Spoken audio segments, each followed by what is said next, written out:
Excellent. Okay. Hello, everyone, and welcome to this evening's debate.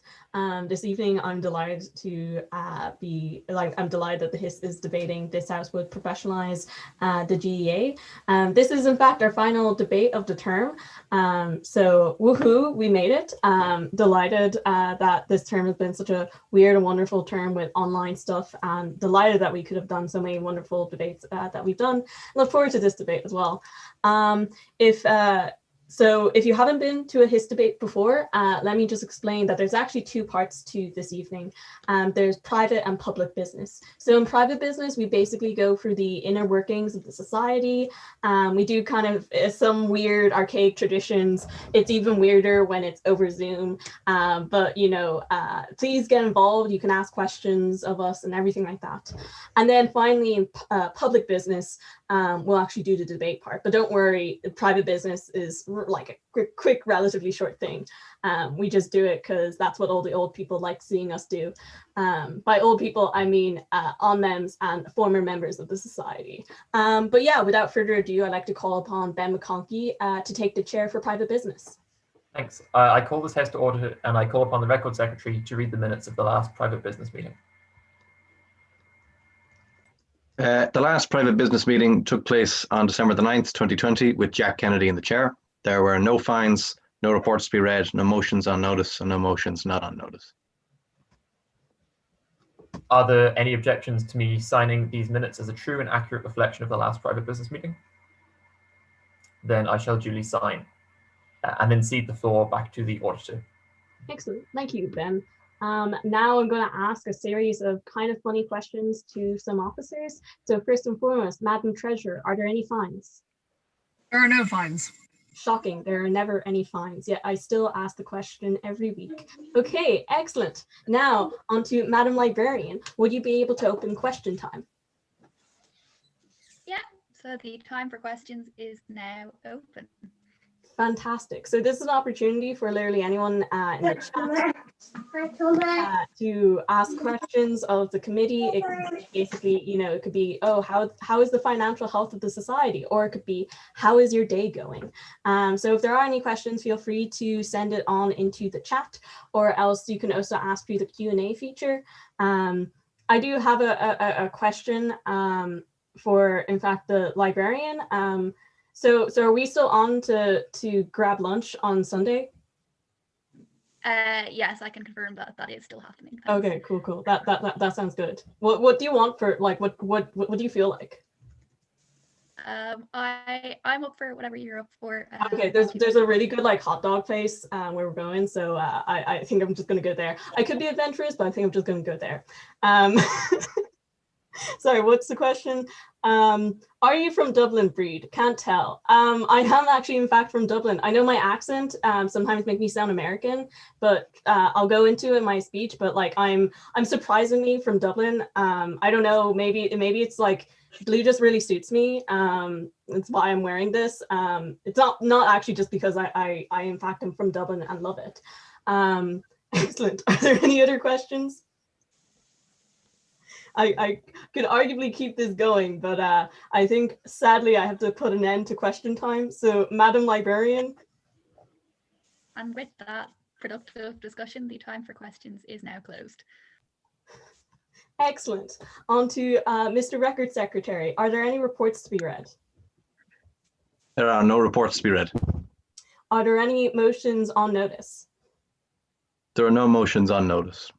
Excellent. And finally, are there any motions not on notice? Yes, actually. We have one motion not on notice. Privilege motion number 3, a motion to thank the librarian Laura Egan for convening the Leinster Schools debating competition over this last term and for being an outstanding officer and member of the committee. Proposed by Breed O'Donnell, the auditor, and seconded by Maggie Larson, Corsec. Fantastic. Cool. So now with that bit being done, I have to actually, in fact, ask Madam Librarian, are there any fines? Or not Librarian, sorry, Madam Treasurer. Oh my God. I can't believe I'm mixing up the officers. All your underlings are just the same. Agreed. In a shocking turn of events, there are still no fines. I'm surprised you didn't just fine me for that mix-up, but Thank God you didn't. And now I'd like to see the floor back to the chair. I call this house adjourned. Fantastic. So that's private business over. See, relatively quick and very, very silly. Without further ado, then I'd like to call upon the chair for this evening's public business, which is Connor Lafferty, to take the chair to chair the public business meeting. Hi everyone. Correct me if I'm wrong here. I don't want to get fined.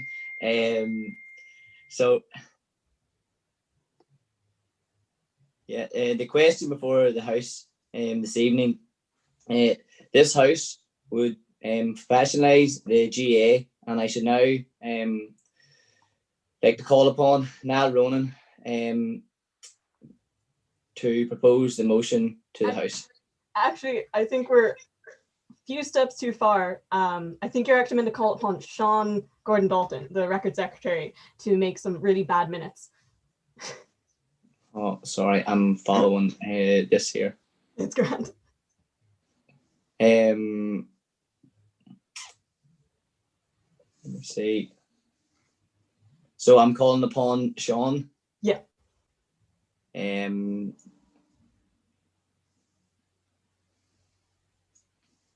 Yeah, you can read the first line that's in bold in the chair's instructions. I know it's confusing, but private business and public business have some similarities. One being that you. Oh, sorry. Yeah, that's right. I have gone through it. Sorry. I call this house to order and call upon the record secretary to read the minutes of the last public business meeting. Right. My minutes might be poor, but they'll be better than Dublin Is at hurling. Right. It's gotten particularly cold this last little while. And I personally reckon it's because the global furnace that is hell must have frozen over because Limerick won the hurling final. Boo. Nah, seriously though, fair play, lads. Now, the championship final was, I think, only the other day. But I wouldn't be surprised, to be fair, if many of you hadn't realised that, since usually the sign that it's GAA season is that there's young fellas going around the clubs on crutches. Now, obviously, GAA isn't only for the fellas. Sure, the women's camogie team, Rotto Duffy back home again for Kilkenny, Han the Cats. And it's about time they started to get some recognition for the commitment and the skill that they've been bringing to the GAA, which is why I think probably it's a good thing that the GAA and the LGFA are finally merging. If nothing else, so they can actually afford some new feckin' jerseys. I'm with you there on that one, girls. Now, I presume by now that most of you have probably seen Normal People, and I've got a concern there that I'd like to flag. In fact, it's something that's so flagrantly out of order that it puts this whole drama around the Crown to shame.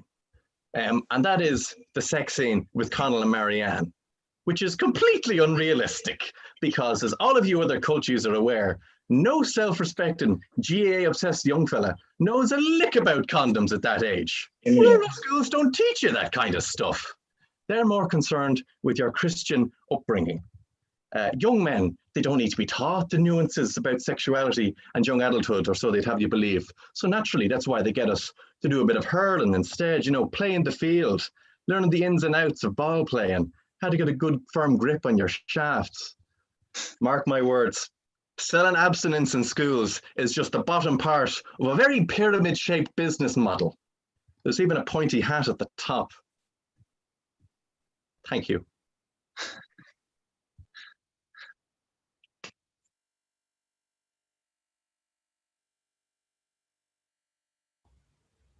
I think you're on mute, which is, I believe, when after saying that everyone should take a shot because obviously there's that's a classic Zoom thing to do.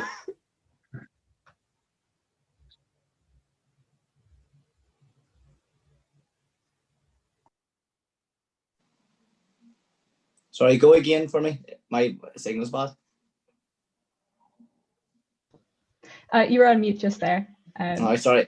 Are there any objections to my signing these minutes as a true and accurate account of the last public business meeting?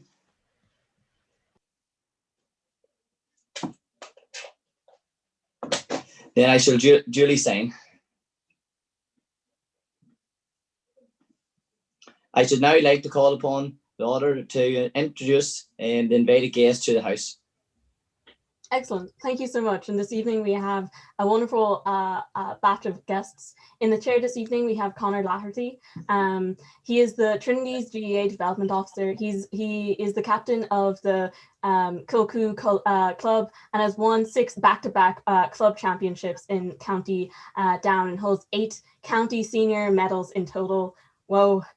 He also coaches the Monaghan football team. We're delighted to have him in the chair this evening.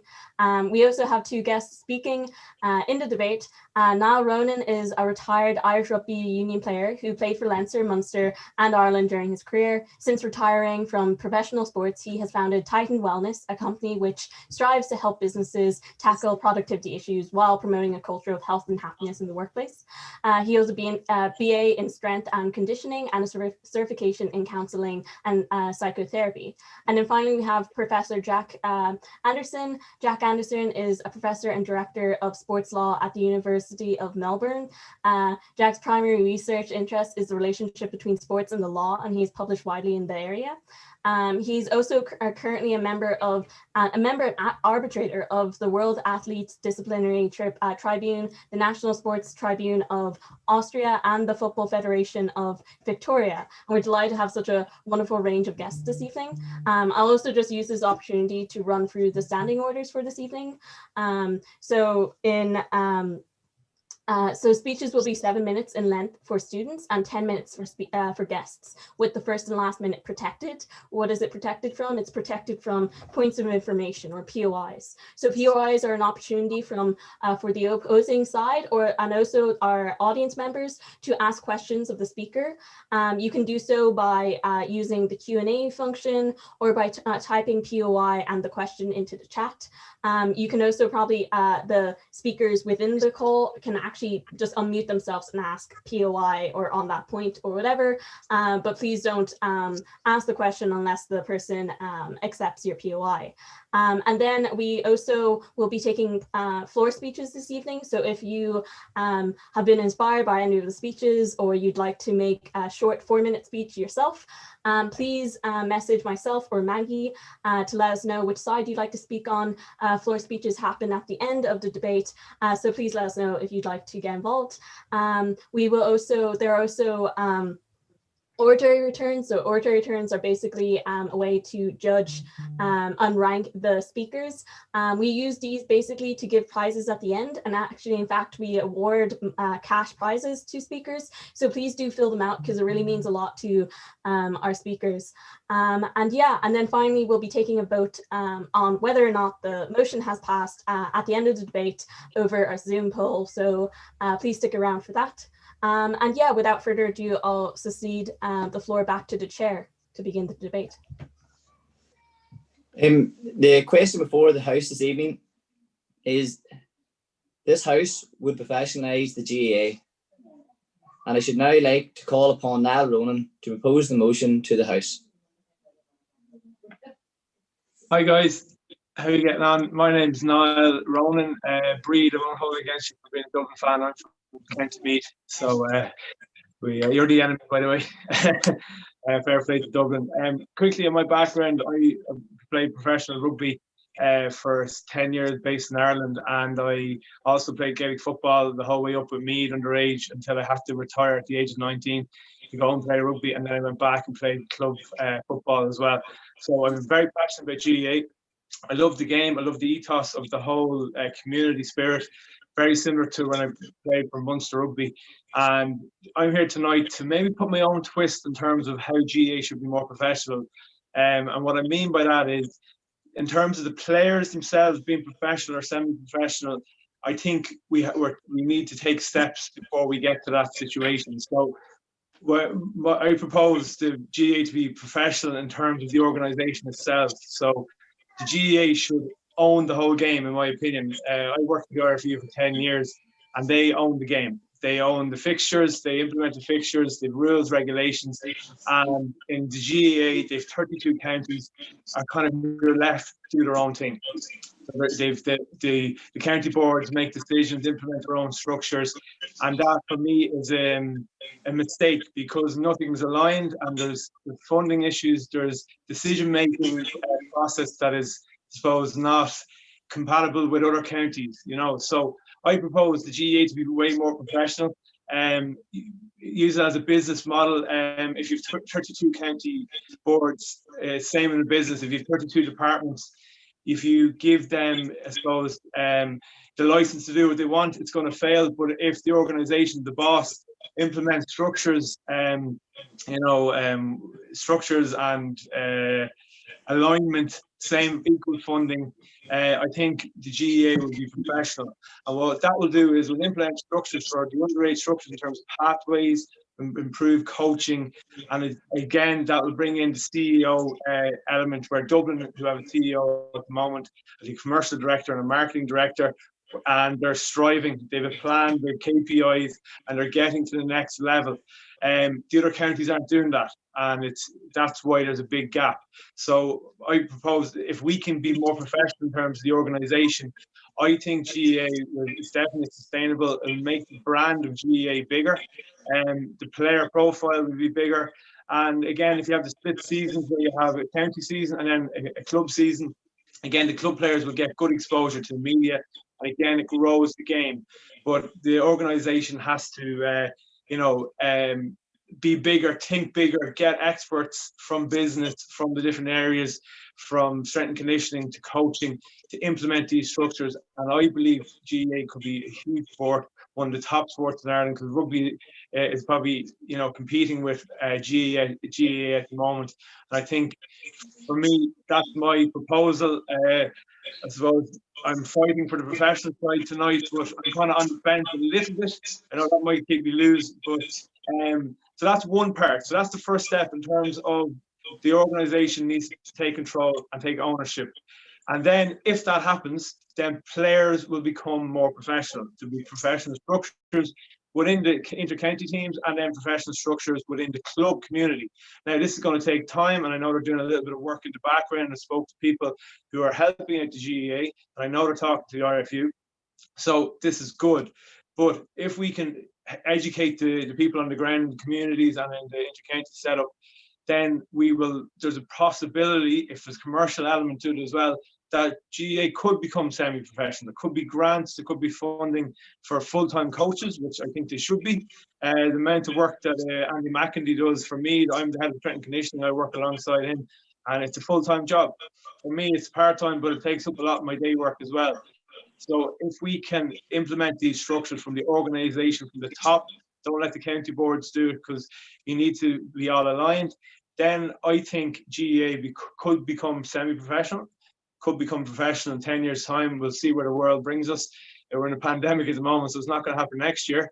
But for me, that's my pitch on why GAA should be professional. Thanks very much.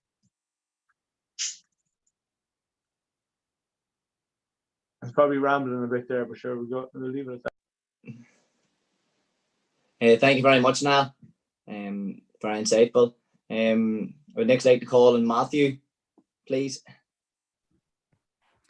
Thank you. Akharja, today I will be proving to you why professionalising the GAA will affect everyone in this debate for the worse. So you may be wondering, how I'm going to do that, especially after Niall's speech there, which I want to commend for being really, really great. You also may be wondering, is that actually a GAA jersey that I'm wearing? And while the answer to both of those questions is yes, that's a Dublin jersey that I'm wearing, these are the wrong questions to ask. I'm actually best mates with intercounty celebrity Enda Gaffney as well, so shout out to Enda. But before showing you why this motion would be abominable to pass, I'm going to show you why it cannot pass. And that's firstly for the very simple reason that money does not grow on GAA shorts. Here's the analysis on what professionalising the Gaelic Games would actually look like. It looks like the already limited resources that are used to revitalise community centres, local gyms, GAA clubs and bars, to pay managers, print leaflets, hats and scarves, as we know, those things being taken away from all of those things in one small way or another and being put into the pockets of the people on the pitch. It looks like athletes who are already almost 100% of the time in either full-time education or already have a full-time job, getting paid that extra money that they don't necessarily need, but that rural communities all around the country do so desperately need. It looks like the state being put in a dangerous position where they can now ask themselves, you know, how much funding do they want to put into these notionally self-sustaining sports, rather than assessing the realities of what they need to do in the best interest of their people. And it looks like, as Niall mentioned, you know, bigger player profiles. Akharja, it's no coincidence that the GAA was one of the first things to reopen after the first COVID lockdown. No, that was more than simply some of the whim of rural teachers that we may have elected to our dole. One of the GAA slogans is Tá áit Uilig Dúnán, which represents the basis of the organization that it is for the communities all around the country. So, you know, as someone who still works with an Irish college company in my 20s, please don't laugh. That was not one of my jokes. I know that almost all of these very real and very important valid townships all around the country, all they have essentially is their local clubs. It's the primary pastime of the nation, you know, after third level debating. And it's the main means of communication and connection for so many people everywhere. And frankly, this motion is in grave opposition to this culture.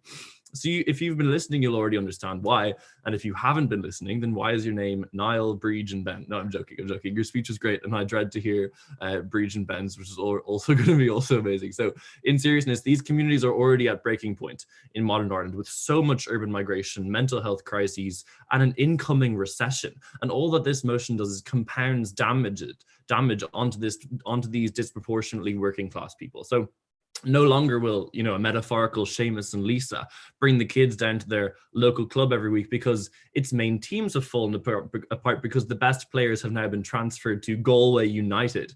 And the really talented managers will now have a chance at a 7-figure salary in Sligo City FC. So no longer will, you know, the kids have an interest or proper motivation. So no longer will people have an interest or proper motivation to work for the good of their community club. And now that local club is categorized as, say, League 10, and Lisa and Seamus's kids don't even want to train there anymore because they're embarrassed by the standard of the club, and the main team doesn't even train there anymore. They just play matches on a Sunday. And, you know, if you're wondering to yourself, where am I getting this framework from? It sounds made up. Akharja, it's a direct parallel with what happened in the UK once soccer had the exact same fate.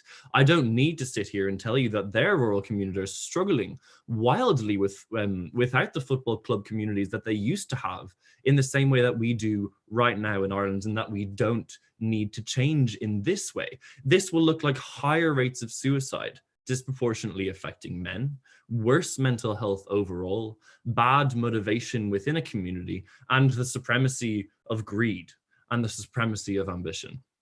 As Muireann, I'm sure, will tell you after me, to pass this motion is to fundamentally misunderstand the reason people play sports. You may say to yourself, you know, the players sacrificing everything, gymming 5 times a week, runs 3 times a week on top of, you know, weekly training. Why don't they deserve your suggested rewards for their efforts, i.e. more money, a Lambo? Well, you know, firstly, obviously they do deserve these rewards. We think everyone deserves these rewards. But once again, that's not the question here. Ask yourself why the men and women standing outside for hours on games day outside the stadiums, handing out leaflets, knitted scarves, that they spent all weekend making don't deserve also to be monetarily recognized. What about the people who come onto the pitch and mow the grass, weed the fields, fix the posts, and paint the game lines? Why don't they deserve monetary recognition?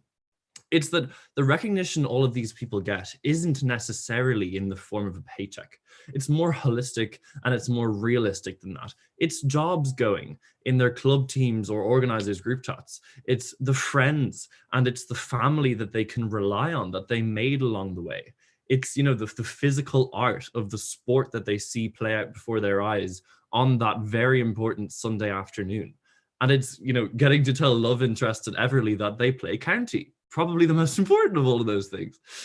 So don't let this motion pass, because it helps absolutely no one but these 2 people, greedy business people whose efforts will put ruin to communities all around Ireland, and a very tiny minority of very, very talented people who are already living very fulfilled lives without a 7-figure contract and that Lambo. So Kharja, throwing money at this won't solve problems, it will create them. Gurv Mila Mahagrove.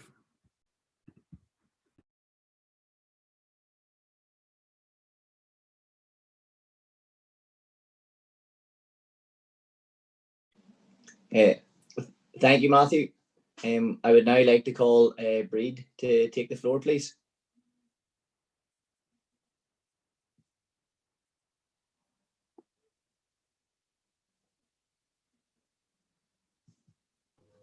Sorry, I was muted.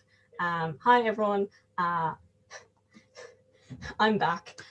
Please feel free to ask me plenty of POIs. Feel free to unmute yourself or ask in the chat. I'll try to keep an eye on it.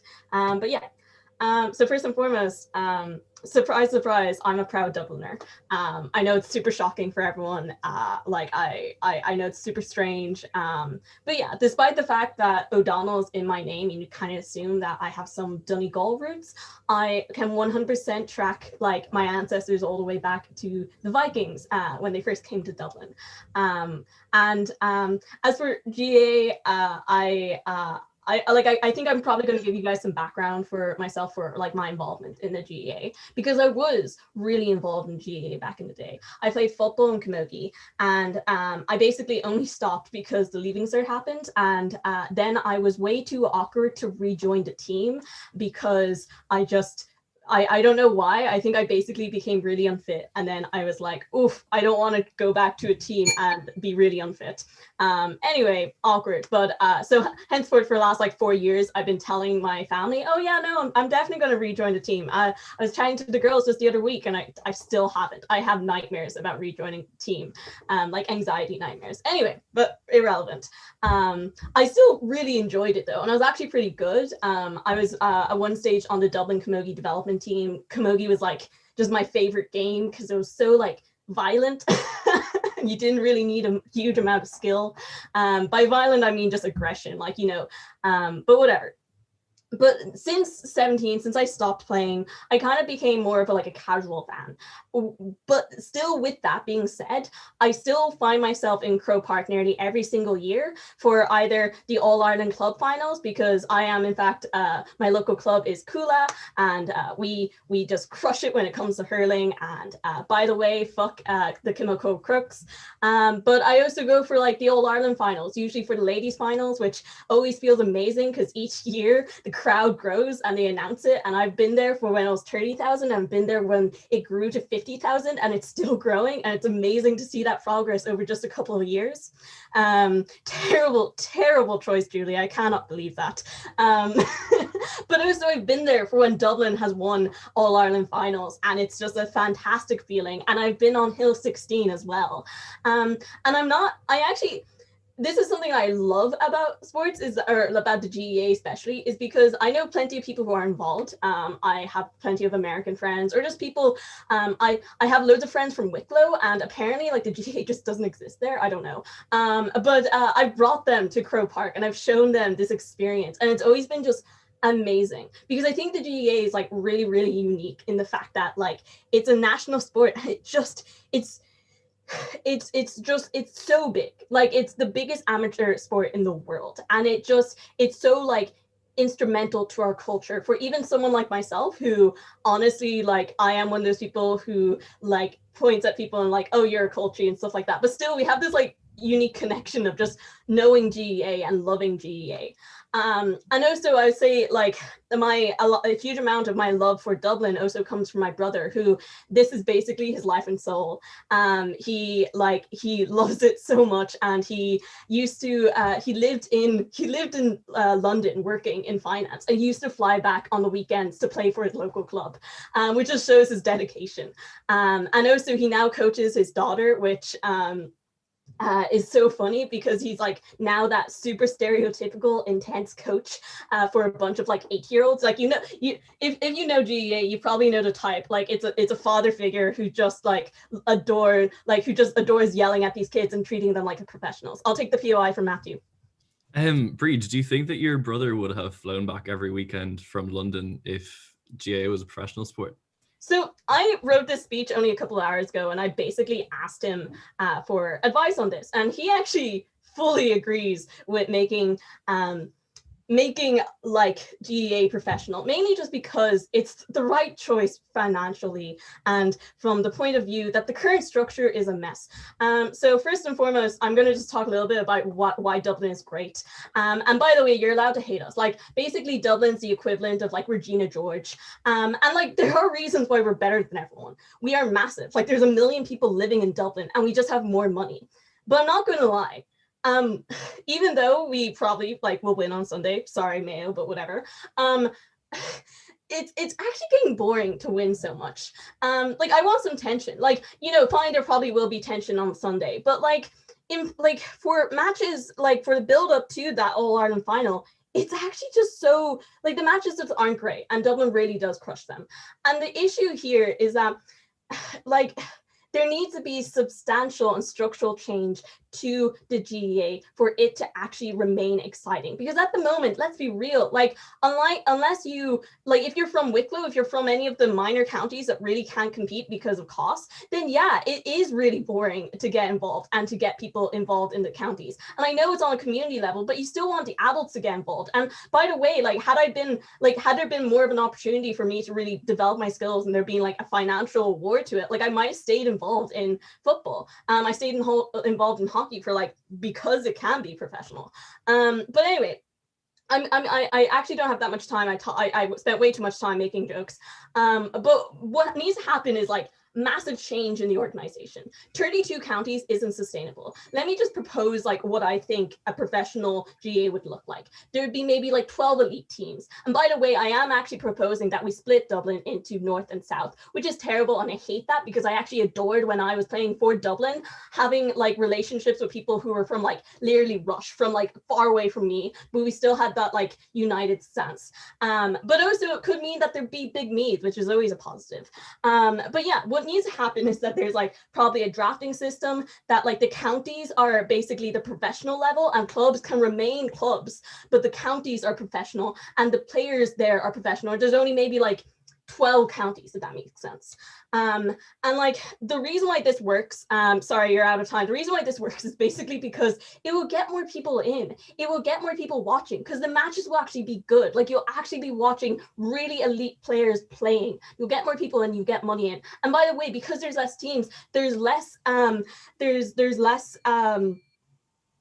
people to support. And like I'm not talking about people earning 7 figures, but already people earn stuff like that in GAA anyway, because like there's rewards. Like I know for a fact that the Coola hurling coach basically got a free car once he signed on. Like these things happen and they happen behind the scene. This will basically restructure the organization to make it more transparent, to make it easier for casual fans like myself, and also just to give more credibility to sport, because again, it's the largest amateur sport in the world, and that's not a great thing to basically show off. Anyway, up the Dubs. Like I'm okay if people hate me, but whatever.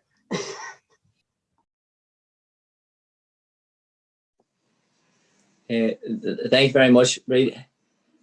Next we'd like to call Muireann to take the floor, please. Thank you.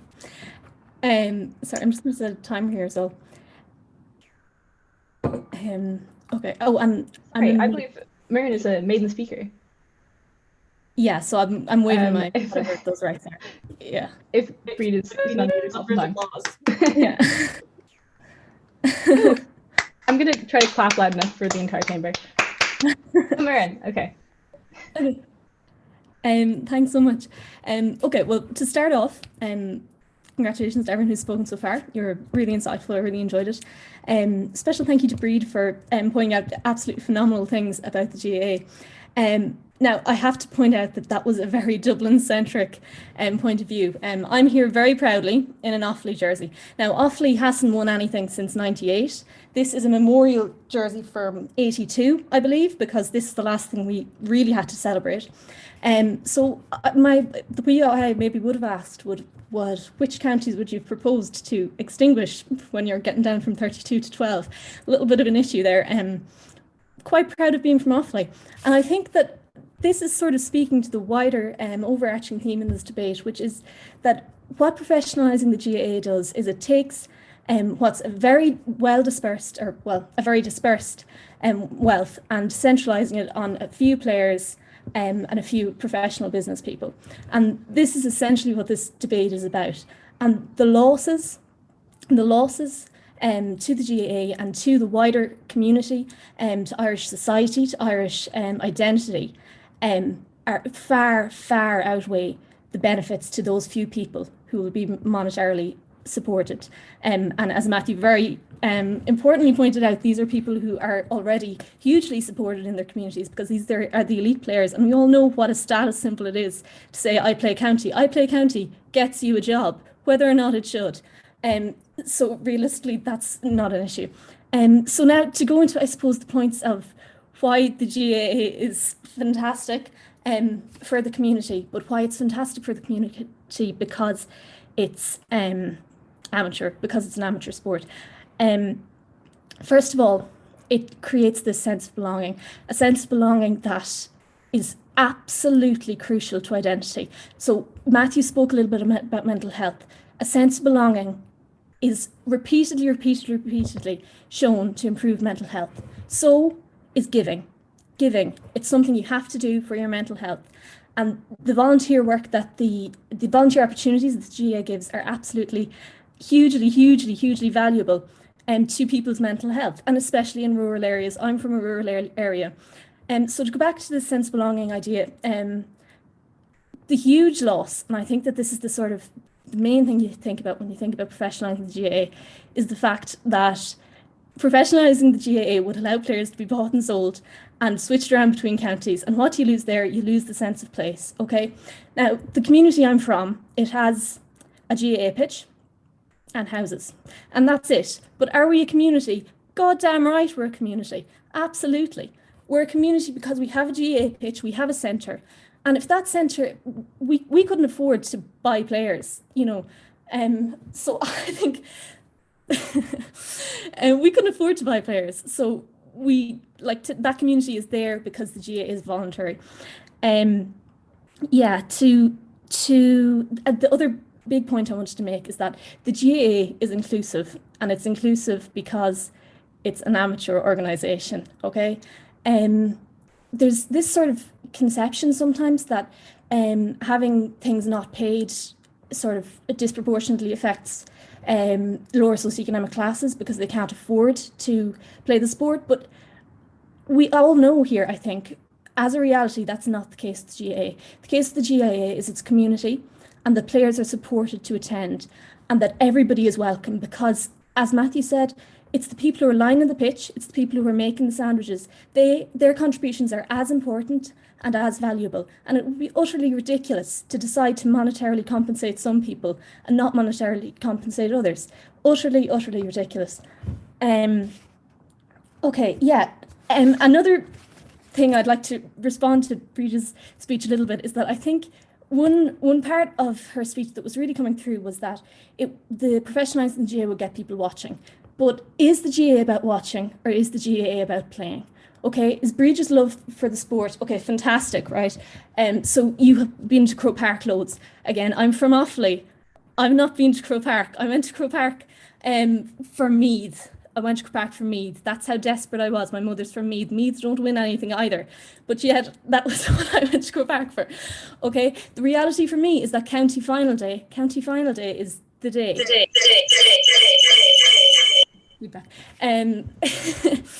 So I think that the idea is that people play GAA for the love of the sport, and for the love of their county, or for the love of their club, and that it's all those benefits that you get from playing sport, which I'm sure Bríde knows about because, as she said, she plays sport. I'm a camogie player too, so I can relate to the brilliance of camogie, but all those benefits you get from playing sport, how much more are you able to give to society because your mental health is better, you're physically better, and that's lost if these people are cut off as separate. These people who are getting these benefits from sport are cut off from the rest of the society and can't give those benefits back. Now, this is maybe a small point, but what would the teaching profession do if they didn't have those county GAA players? You know, who hasn't been taught by someone who plays county? It's very important, I think, that this feedback in between the players and the people, everybody else, there's the professionalization would cut it off. Okay, I've 50 seconds left, I think. So I suppose to finish off, I'm from Offaly, okay? I wouldn't have anything to watch if the GAA was professionalised. That is the reality of it. But the GAA is an amateur sport. I can go down to my local pitch and I can play, I can have a puck round, and that is my sense of belonging. That is me being included. And that is me being able to give back to my community. And that is so good for me, and it's so good for the community. And that's why I would not professionalise the GAA.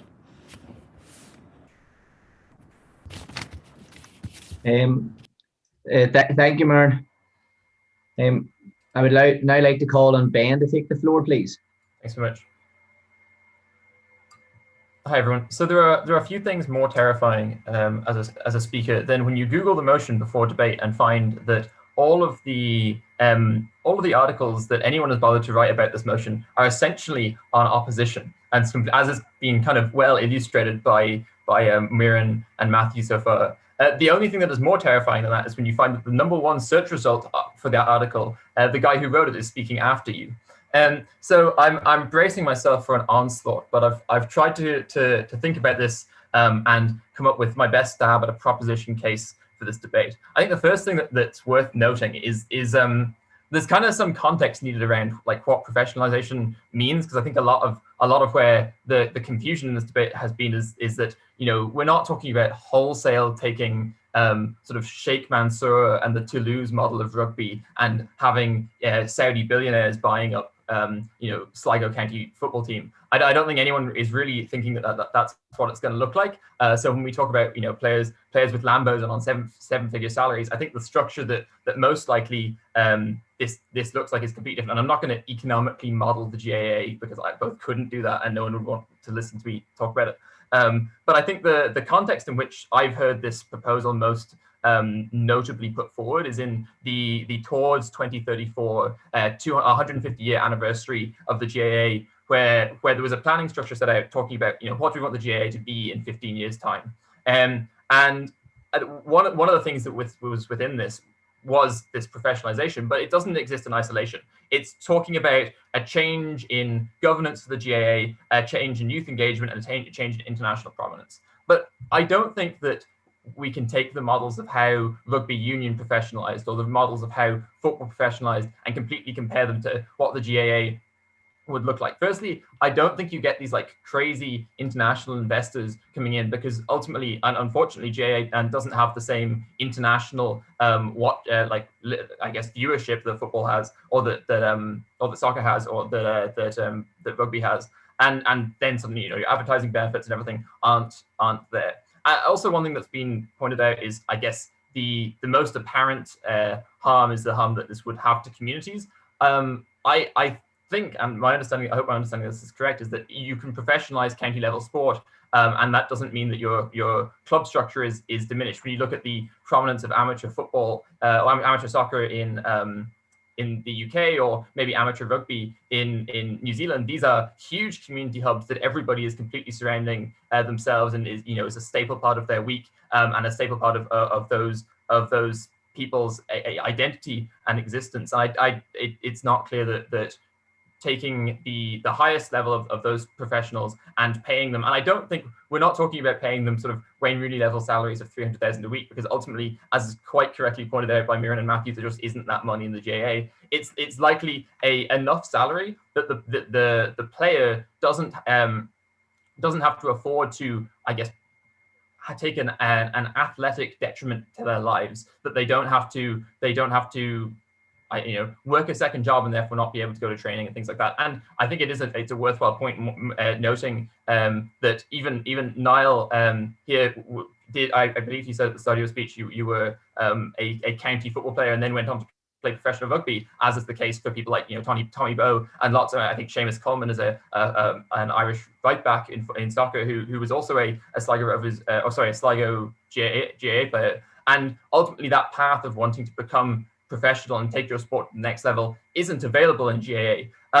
And I think there's a lot of sort of knock-on harms to that. Firstly, I think there's, as was correctly pointed out by Miriam and Breed, is that the competition in the GAA is currently very centered around places that have the biggest cities, the largest employment opportunities. And there's this big challenge that ultimately, if you're trying to both work as an athlete and as a and as a teacher or doing a side job alongside that, one of the challenges then is that you need to be able to find that employment in a place that is close enough to your local club that you don't have to commute to Galway or go to your big city to be able to, and then is it feasible really if you're not from Galway to come and play county somewhere else over on the weekends? Is that a livelihood that is possible? And I think it definitely cuts off the amount of people who can really pursue that. And it also means that people who are coming up through the ranks of the GAA aren't conceiving of that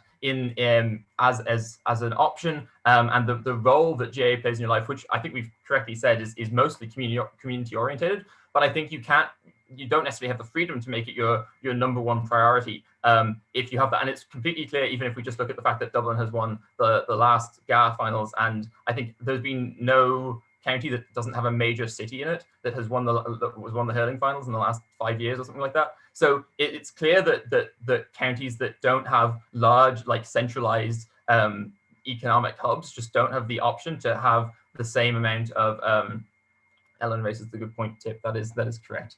Tip did win hurling recently, and I don't believe that they have a city the same way. But I think that if anything, the exception that proves the rule, because the other 9 examples of the last 5 winners in those finals have had major cities in them. But I think it's definitely a case that if you don't have the freedom to be able to represent your home county, and I think the idea of sort of county patriotism is central to the GAA as being completely accepted by everyone. Without that, I don't know, you don't have the passion for the sport, and the fact that people don't have the chance to represent their own county is awful. I realize I'm slightly out. I was going to take a POI, but I'm on 6 minutes. So yeah, I think that's the main thing I wanted to touch on, is that the form of professionalization in the GAA that we get isn't this wholesale Toulouse model, or where you end up sort of buying South African players into your French team. I think the way that it probably works is with the GAA itself, or through the money they give to the players associations, just allowing us like a small salary to those players, enough that they're able to focus on that part of their life. I also not sure whether or not this would mean that they would continue working 2 jobs. I think the whole function of professionalizing the GAA is that you then don't have to work 2 jobs. If you're which was just a point brought up by Matthews, that why are you paying people extra money if they already have a job? I think the point is that you then don't end up doing that. But that's my last point of rebuttal. I'm on 7 minutes, and I hope that I made a somewhat decent case for that side. Thanks. Just to quickly insert, we will be having one floor speech this evening, which will be from Ellen McHugh. And I actually, wait, what side are you on? Oh, okay, terrible. But look forward to hearing it. Sorry about that, Connor. Just wanted to announce Ellen's floor speech. But go ahead and. No, that's grand. Thank you, Ben.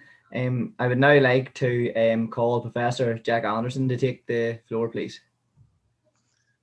Thanks for that, Connor, and thanks to the speakers so far, and welcome to Melbourne. I'm originally from Limerick, so I'm still recovering from our great victory. I left for Australia in 2017, and they've won 2 since. I had never seen one in my lifetime, and the minute I left, they won 2, which is great. I used to play hurling and football, although we call football a foreign sport in East Limerick, and then played for 15 years in a club in Belfast, South Breda, and often was in Kilcoo with an under-12 team getting absolutely hammered.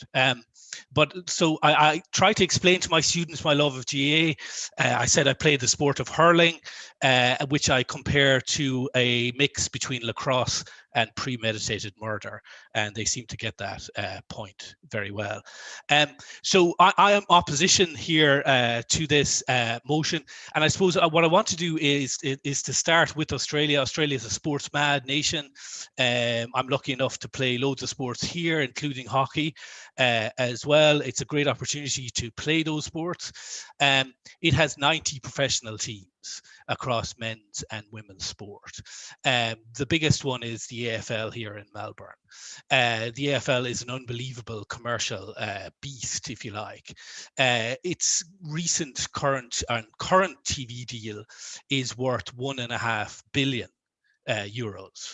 and its current player deal is over a longer period is also over $1 billion. Its financial model is sustained by TV money. It is topped up by sponsorship, mainly from gambling companies, and it is then the tail is with attendance. It is the 4th biggest attended league in the world per capita. We have none of those in the GAA. And I was interested to hear the earlier speakers when they talk about professionalization. They don't mention pay for play, which is the obvious one. They talk about the professionalization of administration, etc., because it cannot be sustained. We do not have the TV market. We have a limited sponsorship. And the attendance figures in the GAA, if you look at the recent revenues, are barely now covering the expenses for intercounty as it exists. So there is no economic model for that. The kind of ethical model, Warren and Matthew have made that point, but I think that's an important point that we note. And while the kind of professionalization is beguiling, if you look at the AFL, it started with suburbs. It started here with Collingwood, Carlton, St Kilda's, where County St Kilda, as they call it now, given the amount of Irish, some of who wear T-shirts like Sean around the place. But that's where it started. It developed into zones. It's now into an 18-club national franchise. That is not the model that can be sustained in the GAA. We simply don't have the money for it. Moreover, and I think you heard it from Breed in particular, if there is a model, it means that you have a limited elitist amount of counties. Currently in the GAA, in men's alone, you have 60 different teams, intercounty teams. You heard it from the speakers before. They want to double the amount of Dublin teams and reduce the rest to 12. That is elitism straight away. It cannot be done. Moreover, what then are you supporting? We heard Pat Gilroy on the Sunday Game the other day, and Pat Gilroy said, merge Cavan and Monaghan. Come on, the Cavan and Monaghan Culchies. What kind of a franchise is that for us? It just simply cannot be sustained. It also goes against the very ethos of the GAA. And there's also some smaller things in it. 2 points. First of all, we have a terrible record in Ireland when it comes to professional sport. A terrible record of sustaining it.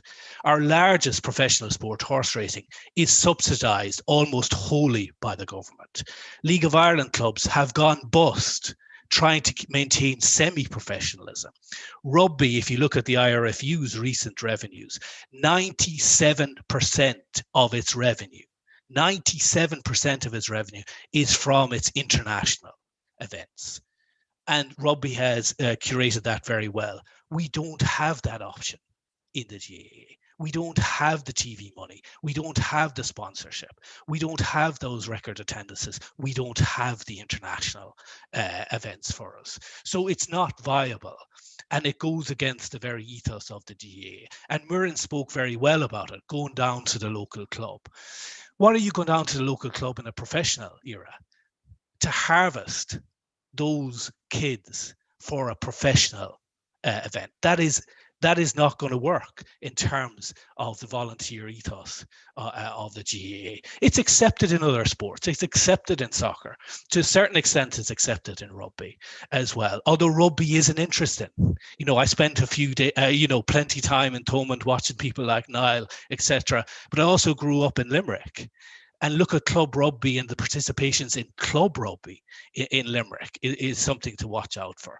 And also, professionalization of sport, and I'm conscious of time here, but professional sport and as someone who works with a number of professional entities here in Australia, the pay is attractive. The average pay of the AFL player is $250,000 at present. Most people fail at it. We look at the amount of kids that go from Ireland to England to play football, soccer. We look even at rugby. Professional sport is a hard task. For many, they're treated as a piece of meat, all right? But in the GAA, it's about participation for all.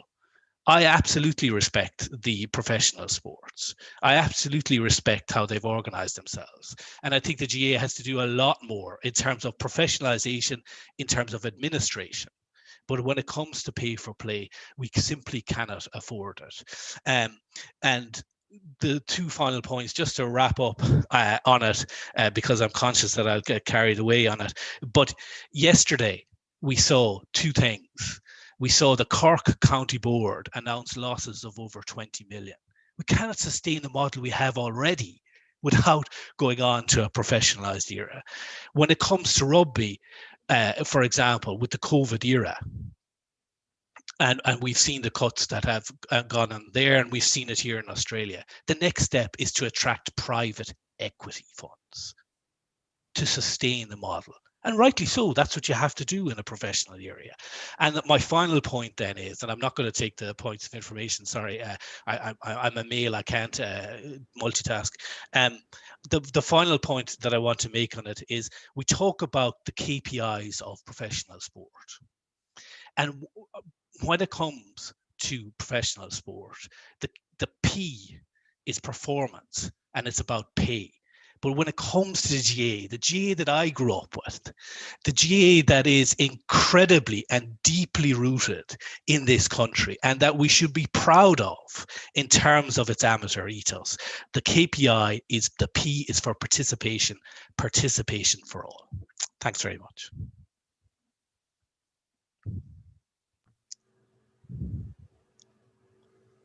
Thank you very much, Professor.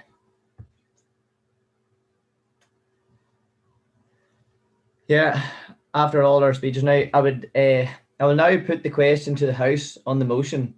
This House would professionalise the GAA. Sorry, Connor, we're actually going to have one more speech from Ellen. Apologies, my fault. You have a speaker from the floor.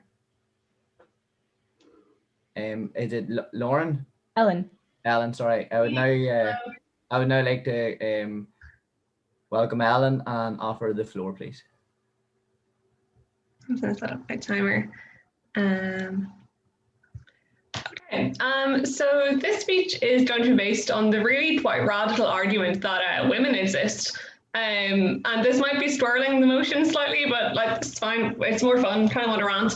I think that what kind of has been missed out entirely in this debate is that the organisations that govern the women's games, like the Camogie Association and the LGFA, aren't part of the GAA. Like, are we going to be included in this professionalisation? The motion kind of assumes that we're not. And like, obviously, the Camogie Association and the LGFA don't have the capacity to professionalise at the minute. Like, they just don't have the funding. To the extent to which, like, the LGFA is so underfunded that when female players pay their registration at their clubs, such a high percentage of that goes to funding the LGFA that even women's clubs are so much less funded than the men's teams, that they are forced to engage in so much more fundraising, have so much more difficulty booking referees, booking pitches, and getting actual facilities to help further the women's game.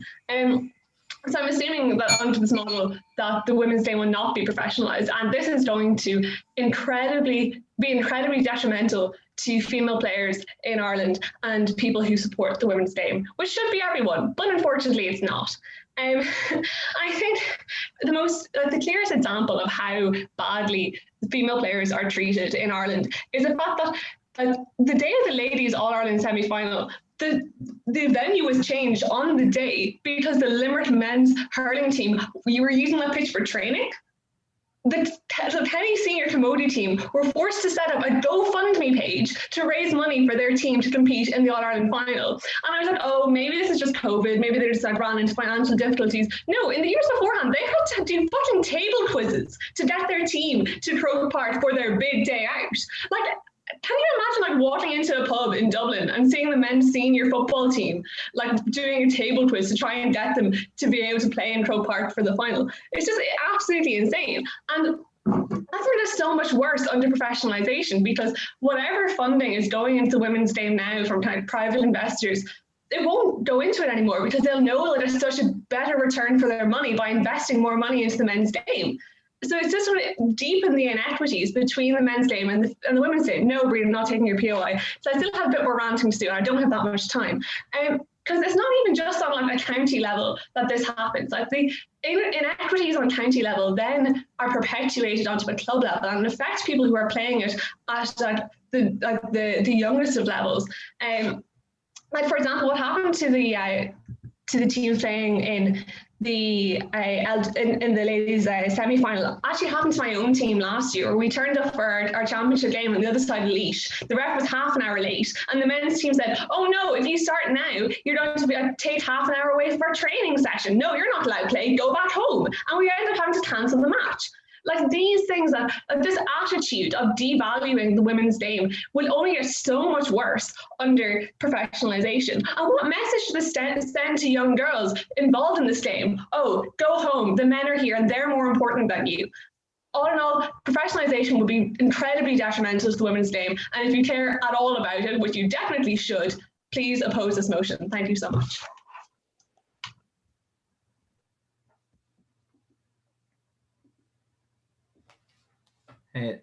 Thank you, Alan.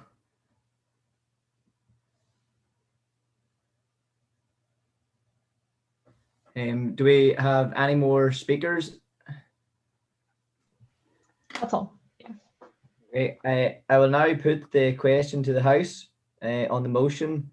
This House would professionalise the GAA. All those in favour, please vote yeah, and all those against, please vote nay.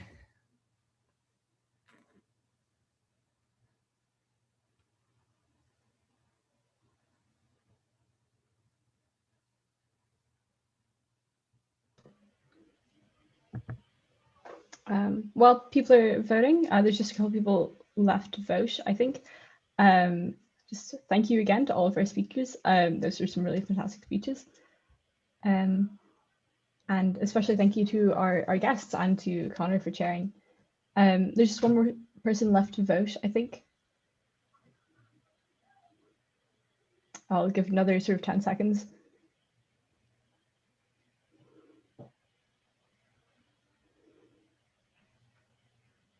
Especially thank you to Ellen for that very impassioned speech. You're welcome. Okay. And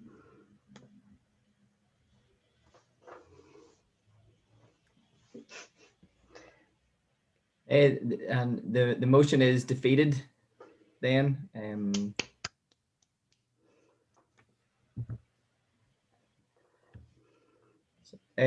Just maybe on the chair's address then, is that okay? Yeah. So very, very, very interesting to hear everybody's views on it. Some great speakers and some very passionate people. Just whenever I found out I was going to chair the meeting, I was having to think of stats and statistics and maybe how I could put it to the floor and to yourselves of my own opinion. And I think maybe the best way for me to describe it is to give my own story on it.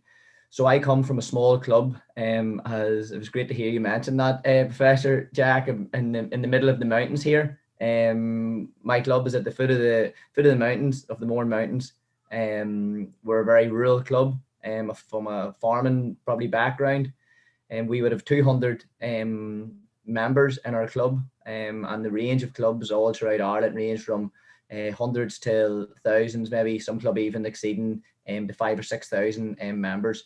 There's 2,200 clubs in Ireland, and many years ago that my club was in a division 4 and down, and we put proper structures in place, and men and women give an awful lot of time and dedication to probably improve our club, and we hadn't won a senior championship in County Down in 72 years, and we hadn't won any kind of championship or any kind of silverware. We were looked upon as mountain men, that we didn't get any respect, and through sheer determination and hard work and a volunteer base, people put an awful lot of work in, and we had a dream, and it wasn't to be a professional GAA player, it wasn't to be a soccer player or a rugby player. It was a dream till make Kilcoo one of the best teams in Down again. There was probably a number of us had a dream to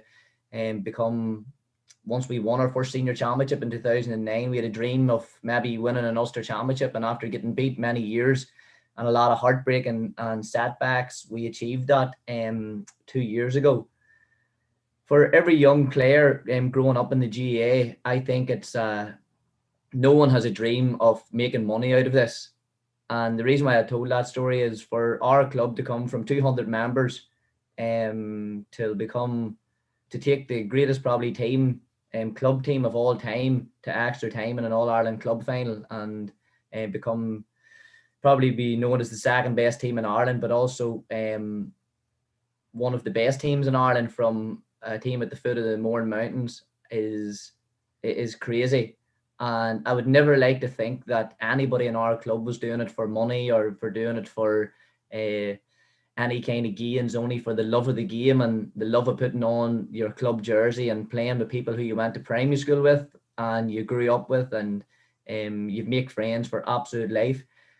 Probably the one thing about the GAA, and this takes away from the whole fact of the professionalism, is that whenever things go wrong in certain times of your life, there's one thing that you can always fall back on, and it's the GAA. There's no organization or no community type atmosphere that helps you out whenever things are going wrong in your own. And I know that from personal experience more than anything. So, and the one thing that I'll always cherish, and you could have handed me the day that Kilcoo won an Ulster title, you could have handed me £1 million, and it wouldn't have took away. I wouldn't have took it for the smile on my two oldest sons' face. One of them was 9 and one of them was 6, with 4 young boys, and them crying after the match, grown men at 70, 80 years of age, tears running down their face.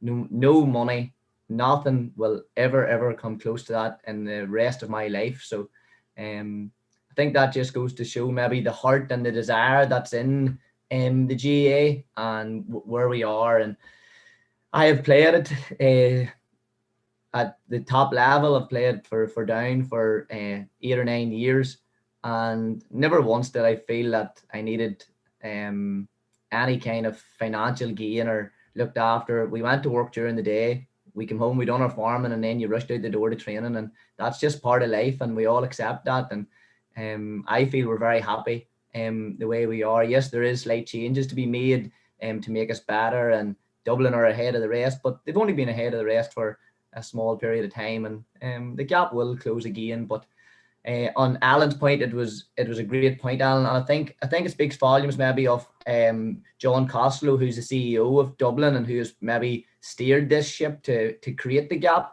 In his convention speech last week, that he has urged the GAA to merge very, very quickly with the ladies GAA and with the Camogie Association. And on that point, it's great to see the GPA and the ladies GPA have took the vote there in recent days to come together and be the one organisation. So listen, I just wanted to give you a taste of maybe that wee bit of heart and desire of on the grass roots and on the foundation of it all. That's where we all are. And I would like to thank you for having me on tonight, and I was really interested to hear all your thoughts on that.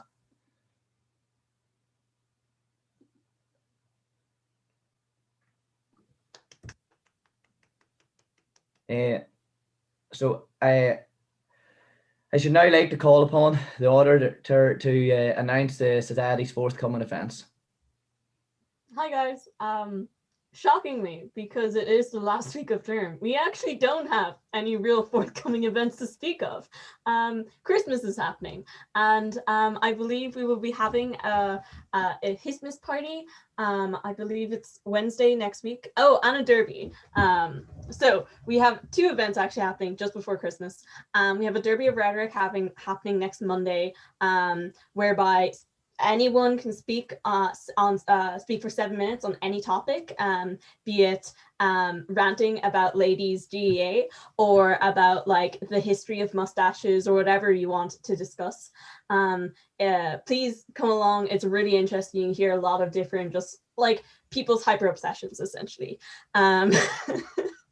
And we also then will be having a Histmas party, which will be just a nice, fun Zoom get-together to celebrate the end of term and celebrate finishing all your assignments and everything like that. I believe next Wednesday, or is it next Wednesday? Yes, I think it's next Wednesday, the 23rd of 23rd, I think. I might be actually wrong about that. You'll have like look at our Facebook page essentially. But yeah, again, I just say 7:30. What? Next Wednesday at 7:30. I was right. Excellent. So many events to keep track of. It can be difficult, but yeah, those are our events before Christmas, and then after we're taking a break over Christmas, obviously. But I'd like to take this opportunity to thank all the speakers for this evening's debate. Really fantastic. I've been like wanting the Hist to debate something like to discuss the GAA for so long, because there is so many of us involved in the Hist who have like, you know, our connection to the GAA, and we all feel very strongly about it. And it's honestly just fantastic to hear everyone's different perspective on it, and also just to hear how important the GAA is to our communities and to our own upbringing.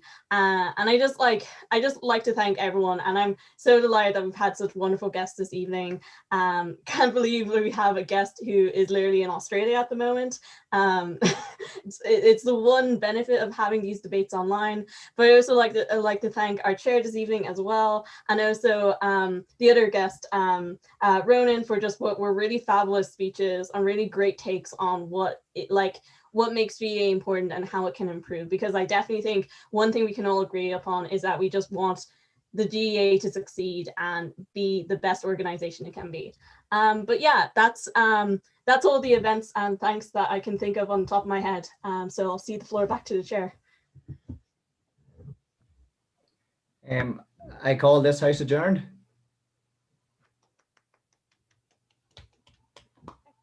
And also Merry Christmas to everyone. I hope you have lovely holidays.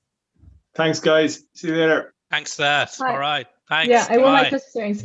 Thank you so much to our guests this evening. Especially thank you to Mirren, main speaker, and to Connor for chairing, and to Niall and Jack for giving such incredible speeches, and to Alan for a lovely floor speech. Women do exist.